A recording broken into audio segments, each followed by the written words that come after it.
All right, so welcome. We only have 3 more weeks. I don't know if y'all realize that. It's just crazy to me, but we will finish skeletal system this week. Today we'll talk fractures. Tomorrow is your review day because Wednesday is your practical over the bones. I'm going to make some study videos to post for you guys, like what I've been doing in class, but I recommend study bits at a time. Like if you haven't started studying, maybe study the arm right now, and then this evening learn the skull, and then tomorrow morning learn the leg, and tomorrow evening learn the torso so that you're ready for Wednesday. But I'll make you some study videos for that, like what we've been doing in class, all the little crazy things in my brain to help you out. So fractures today, review tomorrow, bone practical on Wednesday, written test on Thursday. That's over all the notes that we've been doing, your skeletal system, joint, and today's fracture notes. And then Friday is your quiz. I moved your quiz to Friday because I'm not going to have you do a quiz and a test in the same day. I think that's ridiculous.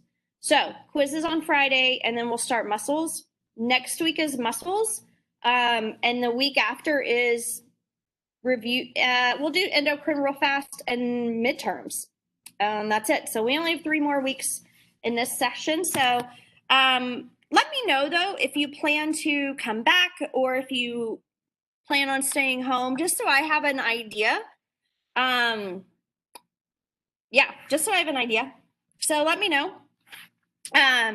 So that's what's going on. So I'm going to switch and share my screen. There we go.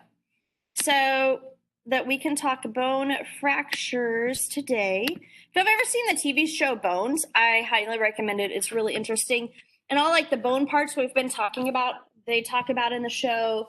And especially the fractures, it's really interesting because she's an anthropologist. And so they can look at the bones and say like, oh, they were this old, male or female, all those kinds of things. But also in terms of fractures, they can look at the fracture and know like what kind of weapon was used and the shape of the weapon and how hard it was hit and like all these other things that are super interesting. So I highly, highly recommend the TV show Bones. It's probably been one of, I think, my favorite science ones, better than Grey's Anatomy because it's just got a lot more of the actual science to it. But it does just focus on skeletal system. So anyway, super interesting on fractures. So fractures really just any kind of break to your bones because we're not perfect. And so our body learns to repair and replace. And you get fractures all through life. You get them when you're kids because you're invincible and you're just doing things and you're having competitions to see who can jump the farthest out of the swing set. I know my cousins and I did. That's how he broke his arm. Sports. Football, skating, skiing. I have a friend who broke his back skiing and he slid into a tree and broke 3 of his lumbar vertebrae. You know, I cracked my ankle playing soccer, car accidents. All through life, you're susceptible to fractures, and especially old people because their bones are more brittle. So you can see in this picture, here's the difference between like a regular, like young, healthy skeleton and someone with osteoporosis. I mean, you can see the denser the material, the more it shows up. So look at how dense this is compared to these bones. They're much more brittle, and this is why they break easier. My mom did this over the summer. She stepped on a rock and broke her toe, really kind of the bottom part of her toe and her foot, and had to wear a cast, and it just took longer to heal. But looking at her x-rays, they were definitely much more like this. It was really interesting. So with your fractures, they can be considered a closed or simple fracture. And this you can tell is that it's still encased in the skin. That's why we call it a closed one. Or an open or compound fracture, you can see it's broken and now sticking out of the skin. And obviously this is going to be much more dangerous simply because you've broken the skin. Remember, your skin is your boundary between you and not you. And this is what keeps out all the bacteria and stuff like that. So with these open and compound fractures, you're much more susceptible to infections. So that's why it's a problem, and we don't like that. I mean, not that we like broken bones, but this is definitely has a lot more risk of complications.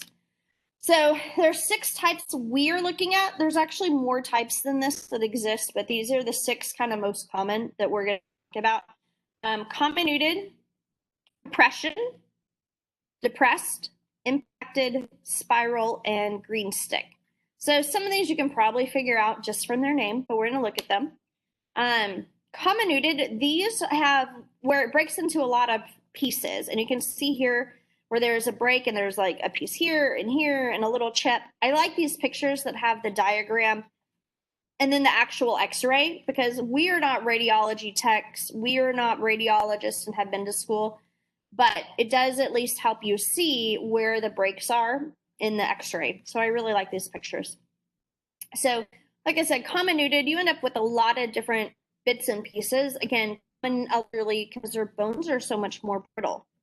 Compression, this is just that, it's getting compressed because of some kind of trauma to the bone. Like my friend, I told you he was skiing and slid into a tree and those vertebrae got compressed. And so these lumbar vertebrae, which are really big, he actually cracked 3 of them, had to be in a brace full time because you can't just not do something. You got to stabilize it somehow. So you can see all through here where there are some cracks through the body of this vertebra. So that's a compression through compression. Depressed, which also makes sense, like a depression, right? So these are common in the skull, and you can see where part of the skull gets pushed inward, right there and right here. I mean, obviously, this is why people die from like head injuries, right? If they get clunked on the head or they fall and hit their head on a rock or whatever, because pieces of the bone get pushed inward and damage the brain matter itself. You could also have swelling and blood accumulate that pushes on the brain itself. So that's why this is a really, really kind of dangerous type of fracture.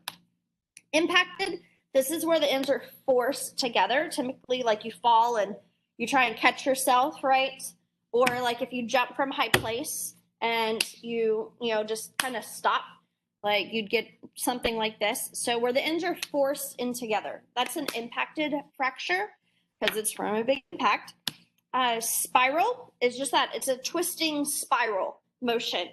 This is common in sports where you're running some way and someone tackles you and it gets twisted. Interesting, this is also common in domestic abuse cases where he's like grabbed her arm and twisted to make her do something. But then they show up to the ER and she's like, oh, I fell down the stairs.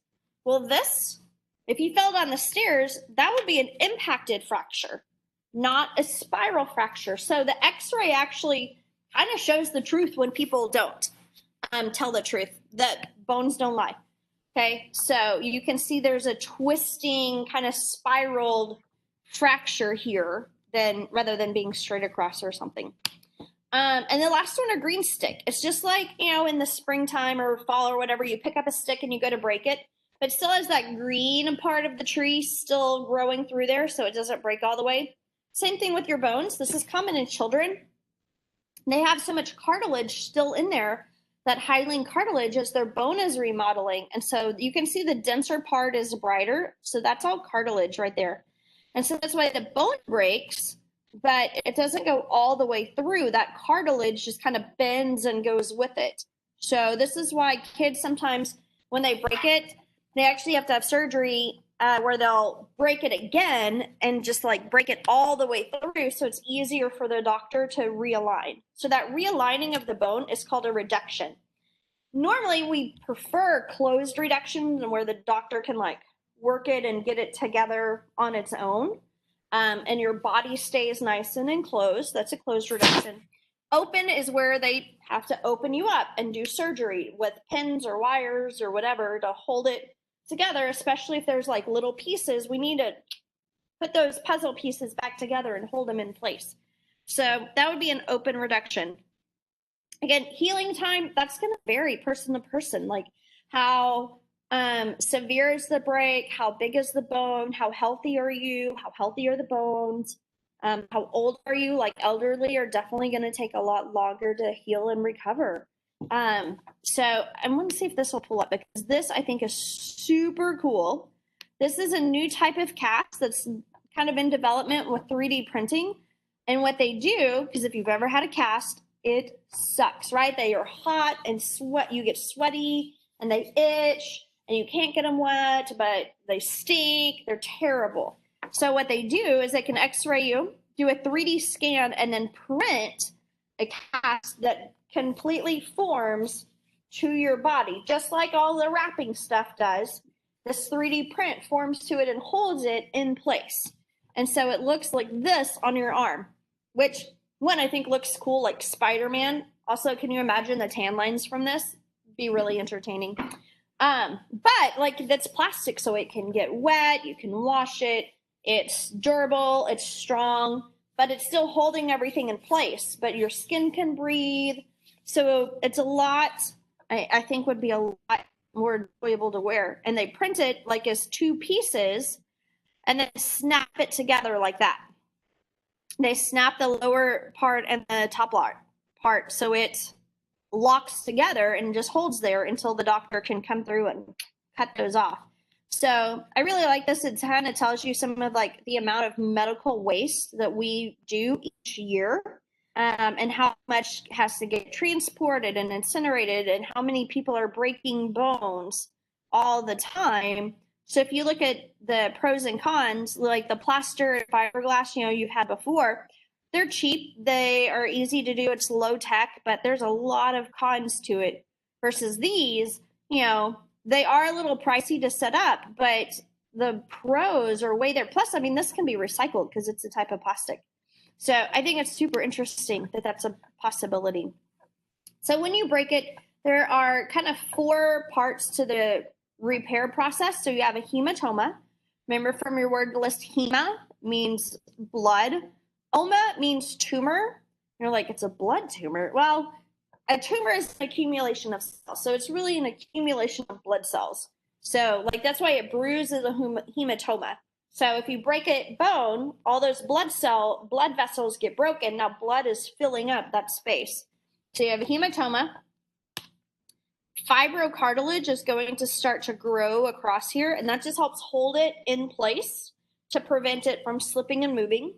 And then the osteoblast, the builders, are going to come through and spray their chemicals and make this blood harden and become bone. So you end up with this big like bony knot in there, which is good. Now it's all healed and back together. However, if you fall again, now the bone is going to break in a different spot, right? And so that kind of changes the structure of it. So over time, you have osteoclasts, which will like remodel and reshape that bone back to its original design.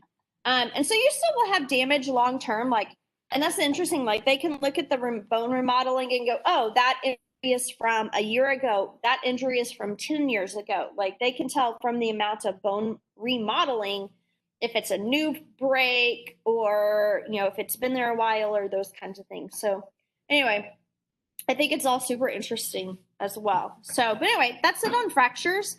The next thing is on Canvas. There is a little quiz for you to do on fractures. It's not a grade. You are not a radiologist. I know that.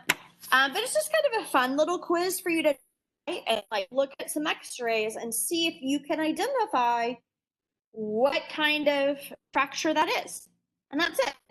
So it's just kind of a fun activity that in person, I have you walk around with a group and talk about it. So I still wanted you to get to do it and see the different types of fractures and see if you can just kind of quiz yourself. Like I said, it's not an actual grade, so don't like freak out. Just kind of something fun to try. So do that. Do your daily check-in because it makes attendance easier for me, and I like you, and I appreciate you doing it. All right, I'm going to check over the chat real quick. Thanks. My necklace was a gift from a friend, so I love it. So thank you. The practical is going to, I haven't built it yet, but it'll be pictures like the ones I already gave you, where I'm gonna I'll put a mark on it probably, and then you have to choose what is that part. And I'll give you a word bank, but it will have all the words together, alphabetical. So it's not going to be just like the words from that bone. You need to know them. Okay. You need to know what goes there. So you'll have a word bank there, but that way you'll have to look at the bone. I don't know if I'm going to set it where I give you the picture and say, click on the acromion, click on the spine, or if I'm going to put a mark on there and have you tell me what it is. I've got to get together with Miss Upmore and see what would be the best way to do that. So, but basically, no, the bones and parts of the bones. So, and there's a list on Canvas of everything you need to do.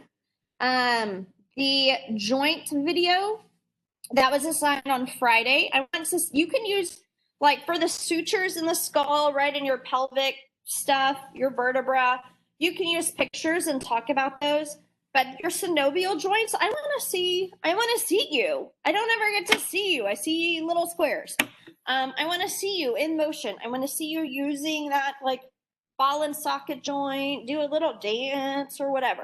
Okay. I noticed it is taking longer than I originally thought. So it is due tomorrow, I believe. I think I extended it so that in person, they had time on Friday, but that way they could finish working on it today, and tomorrow during the review time, if they needed to finish up, they could. So I think I have it due tomorrow by midnight. If it's not the way on yours, let me know and I will change that, because I do realize it takes a little longer to do than I originally thought. Because again, that's something new. We're just trying new things. The video doesn't have a certain length, but it does have a list of things you need to cover.